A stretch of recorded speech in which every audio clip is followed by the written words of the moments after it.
تلاوت کی, آپ نماز پڑھیے جیسے کہ سیدتنا فاطمہ الزہرا رضی اللہ تعالی عنہا نے نماز پڑھی. وہ فاطمہ جو بہت سارے کاج و کام میں مصروف رہتی ہے, لیکن جب نماز کا وقت آتا ہے رات کے اندھیرے میں اپنے شوہر سے وہ اجازت طلب کرتی ہے کہ اے علی اگر آپ کی اجازت ہو پروردگار عالم کی طرف بھی متوجہ ہو جاؤں. حضرت علی مسکراتے ہیں, کہتے ہیں میری فاطمہ جو دن بھر کی تھکی ماری رہتی ہے, کبھی دیکھو تو کپڑا دھل رہی ہے, کبھی دیکھو تو آٹا گھلتا جا رہا ہے, کبھی دیکھو تو جانور کے کھانے کے لیے اناج کا یہ بن رہا ہے, جانور کے کھانے کے لیے اناج کا انتظام ہو رہا ہے, کبھی دیکھو تو میری فاطمہ کھانا بنا رہی ہے. لیکن رات میں جب وہ اجازت طلب کرتی ہے تو اللہ اور ایشور کی طرف متوجہ ہونے کی اجازت طلب کرتی ہے. میری ماں اور بہنیں یہاں سے ایک پیغام لے کر کے جائیں کہ انشاءاللہ میری ماں وہ کیسی ماں تھی جس کے دل کے اندر کتنی طرف تھی, اتنی خشیت الہی تھی کہ کتابوں کے اندر لکھا ہے کہ 20 سال ایسے گزر گئے انہوں نے کبھی الٹی سیدھی گفتگو نہیں کی, انہوں نے کبھی الٹی سیدھی گفتگو نہ کی. مولانا ظفر الحق صاحب آپ بھی متوجہ ہوں کہ 20 سال ایسے گزر گئے جنہوں نے الٹی سیدھی گفتگو نہ کی, بلکہ وہ قرآن سے سوال کرتی تھی, قرآن سے جواب دیتی تھی. ایک بہت بڑے محدث گزرے ہیں جن کا نام ہے عبداللہ ابن مبارک رحمت اللہ علیہ. کتابوں کے اندر لکھا کہ جب عبداللہ ابن مبارک رحمت اللہ علیہ ایک جگہ سو ہوئے تھے, اس کے پاس سواری پر سوار ایک آیا, اور آنے کے بعد عبداللہ ابن مبارک کہتے ہیں کہ میں نے آواز لگائی کہ آپ کون, تو ادھر سے آواز آتی ہے نوجوانوں سنو, دل کے کانوں سے سنو, میری ماں بہنیں آپ دل کے کانوں سے سنو. کیسی عورت تھی وہ جو قرآن سے جواب دیتی تھی, وہ کہتی ہے سلام قولا من رب الرحیم. عبداللہ بن مبارک کہتے ہیں کہ میں سمجھ گیا یہ کوئی عورت ہے, کسی عورت کی آواز ہے. میں نے کہا کہ آپ یہاں کیسے آ گئی, تو پھر وہ قرآن سے جواب دیتی ہے, وہ کہتی ہے میں یضلل اللہ فلا ہادی لہ. عبداللہ بن مبارک رحمت اللہ علیہ کہتے ہیں کہ میں سمجھ گیا کہ یہ راستہ بھٹک گئی ہے, اس لیے یہاں آ گئی. قرآن سے جواب دے رہی ہے میں یضلل اللہ فلا ہادی لہ. پھر عبداللہ بن مبارک کہتے ہیں آپ کو جانا کہاں ہے, پھر وہ قرآن سے جواب دیتی ہے, وہ کہتی ہے ادخل مصر ان شاء آمنین. تو عبداللہ بن مبارک کہتے ہیں میں سمجھ گیا کہ یہ شہر جانا چاہتی ہے. میں نے پوچھا کہ آپ کی زندگی کیسی گزر رہی ہے, یعنی آپ کے شوہر ہے یا آپ کے شوہر نہیں ہے. عبداللہ بن مبارک رحمت اللہ علیہ کہتے ہیں پھر وہ کہتی ہے لا ولا تقف ما ليس لك به علم. میں آپ سے اس متعلق گفتگو کرنا نہیں چاہتی. کون کہہ رہی ہے, وہ عورت جنہوں نے 20 سال تک قرآن سے جواب دیا اور قرآن سے سوال کیا. عبداللہ بن مبارک رحمت اللہ علیہ کہتے ہیں میں خاموش ہو گیا, عربی کے کچھ اشعار ہم گاتے رہے, گنگناتے رہے, پھر عورت کی آواز آتی ہے فقرؤوا ما تيسر من القرآن, فقرؤوا ما تيسر من القرآن.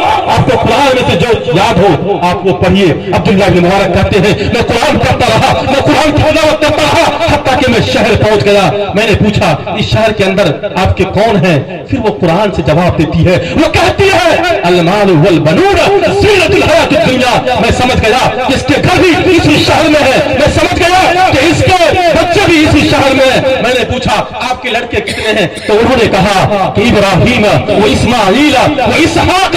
میں سمجھ گیا کہ ان کے 3 لڑکے ہیں. قرآن سے جواب دے رہی ہے. اور جب میں واپس آنے لگا تو وہ کہنے لگی, کیا کہنے لگی, وَيُطْعِمُونَ الطَّعَامَ, آپ کچھ ناشتہ کر لیجئے, کھانا کھا لیجئے. میں سمجھ گیا یہ ناشتے کے لیے مجھ سے پوچھ رہی ہے, کہہ رہی ہے کہ ناشتہ کر لیجئے. میں نے کہا کہ نہیں میں جا رہا ہوں. جوانوں اس کے لڑکے آئے اور آ کر کے دسترخوان بچھایا گیا. تو کہتے ہیں کہ میں نے جیسے ہی انکار کیا کھانے سے تو وہ کہتی ہے انما نطعمکم لوجہ اللہ, آپ کھا لیجئے, انکار نہ کیجئے, میں اللہ کی رضا کے لیے, میں اللہ کی خوشنودی کے لیے میں آپ کو کھلا رہی ہوں. جوانوں قرآن سے جواب دیتی ہے. اور پھر جب میں وہاں سے ناشتہ کر کے کھانا کھا کر کے جب میں واپس آنے لگا, میں نے ان کے لڑکے کو بلایا اور بلا کر کے کہا کہ میں نے آپ کے ماں کے ساتھ عجیب و غریب معاملہ پایا. تو لڑکی نے کہا کہ اس کے دل کے اندر اتنی خشیت الہی بھر چکی ہے کہ 20 سال ایسے گزر گئے کہ انہوں نے قرآن کے علاوہ کسی اور چیز میں، کسی اور چیزوں میں انہوں نے جواب نہ دیا، نہ سوال کیا۔ اللہ اللہ کیسی بات تھی جنہوں نے 20 سال تک قرآن سے ہی سوال کیا اور قرآن سے جواب دیا۔ میری ماں بہنی وہ کیسی ماں تھی؟ میرے پاس وقت نہیں ہے میں اور بات حوالے سے پیغام دیتا، لیکن نوجوانوں میں نے جتنی بھی باتیں کہی ہے کہ انشاءاللہ اس پر ہم لوگ عمل کریں گے، اور دل کے کانوں سے ہم نے سنا ہے تو انشاءاللہ اس پر ہم لوگ ضرور عمل کریں گے انشاءاللہ۔ پہلی چیز ایک اللہ کی عبادت کریں گے، دوسری چیز محمد رسول اللہ صلی اللہ علیہ وسلم کی اطاعت کریں گے، تیسری چیز اپنے بچوں کو اچھی تعلیم دیں گے، اپنے بچوں کی نگرانی خود سے